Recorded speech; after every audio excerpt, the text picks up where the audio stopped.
Tout autre chose, et je vous en parlais en titre, on en parle comme l'une des découvertes les plus spectaculaires et les plus révolutionnaires en matière médicale. Je veux parler des cellules souches. C'est désormais une activité économique à part entière en France.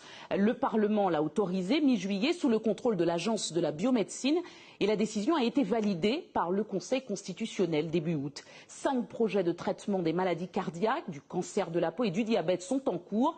Mais alors comment fonctionne la thérapie cellulaire ? Avant d'en parler avec notre invité, chercheur, voyez ce reportage. Un laboratoire et une usine à la fois.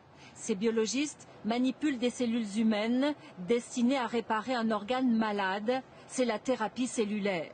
Pratiquée ici pour la première fois à l'échelle industrielle. Avec ce laboratoire public de 80 millions d'euros, la France part à la conquête de la médecine de demain. Le marché de la thérapie cellulaire est un marché en pleine émergence. C'est une réserve de croissance considérable. Il progresse de 20 à 40% par an.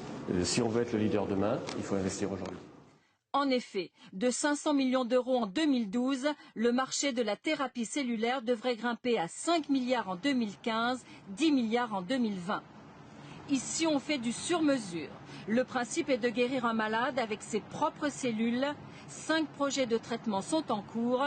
Ils concernent les maladies cardiaques, le cancer de la peau ou encore le diabète.